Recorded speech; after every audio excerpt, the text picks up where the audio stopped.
Hey everybody, and welcome to the next edition of the Soccer Fitness Goals video blog. Well, it finally happened. The Italian national soccer team failed to qualify for a World Cup this week after a 1-0 loss to Sweden in their first leg of their playoff match on Friday, followed by a 0-0 draw on Monday afternoon in the second leg.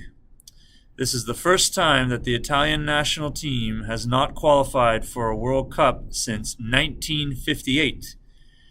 And to mark this occasion, I'm dedicating my blog this week to discussing exactly why, in my opinion, the team failed to qualify.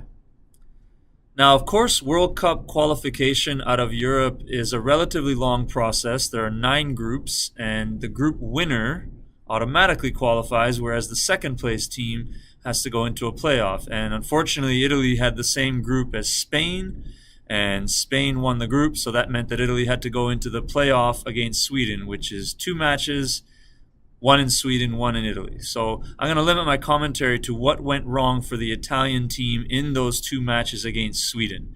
And the first thing that went wrong was that they did not seem to be adequately prepared for what Sweden was going to do and how Sweden was going to play. And it was evident from the very first few minutes of the very first match in Sweden, where you saw Berg, the big center forward, and several of the other big Swedish players be overly physical and aggressive and try to disrupt the Italians. Again, in the very first minute, Berg elbowed defender Leonardo Bonucci in the face, and that pretty much set the tone for the entire game. Sweden continued to try to play long balls into the attacking area to try to challenge the Italian back line, and again to be physical, foul, and disrupt the play a lot. And there wasn't really much else coming from Sweden, so really the Italians should have been ready and should have been prepared for it. And in fact, the goal that Sweden scored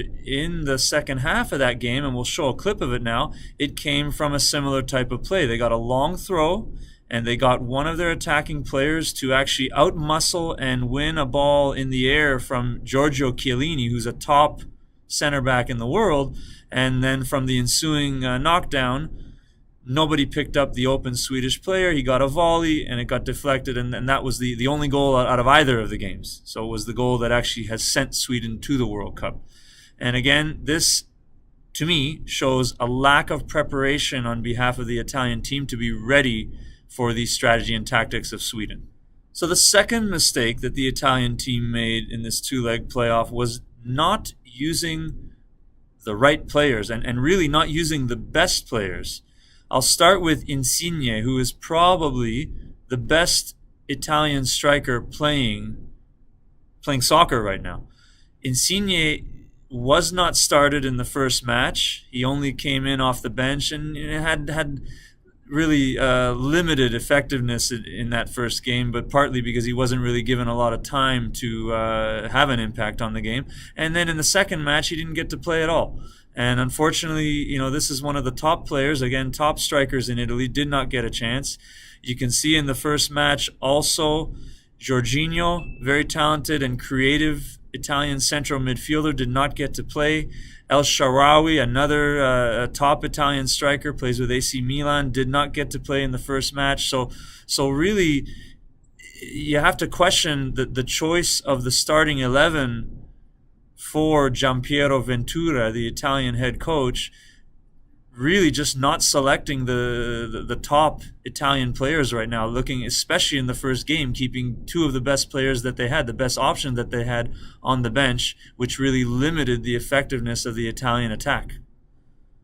And so finally, the third and what I would say the most fatal mistake that the Italian national soccer team made in their 2-leg playoff against Sweden was poor tactics and strategy and poor operations. And what do I mean by that? Well, the strategy and tactics would be looked at as the overall game plan for how you want to play, and the tactics would be sort of how you implement that game plan. And honestly, in the first match, I'm not sure what the strategy was for the Italian team other than to just swing the ball around midfield and look for crosses. and here and there to try to get the ball wide to Candreva on the right side, who ended up trying to go 1v1 and slowing the game down.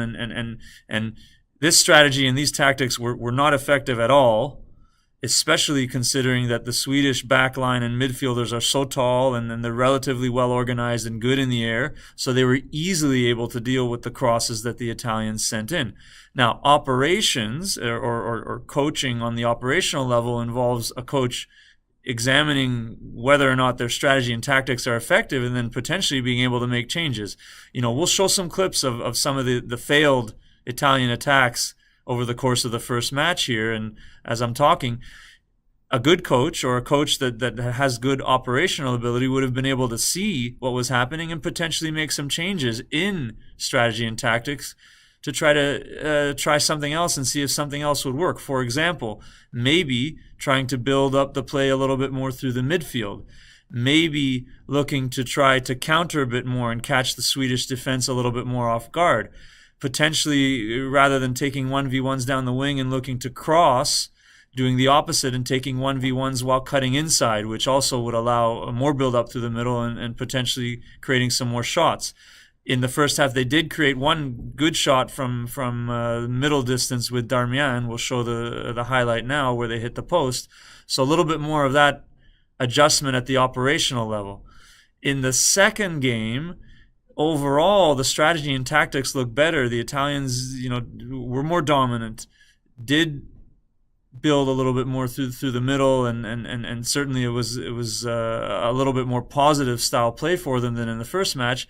But again, a combination of the lack of the right players playing, and also the fact that after a while, when things were not working, the operational ability, the substitutions that were brought on, and the fact that, again, that Insigne did not get brought on, who could have possibly changed the game, shows a lack of operational ability by the coach Ventura, and ultimately, not surprising at all, that he was fired by the Italian Federation the day after they tied that match and did not qualify.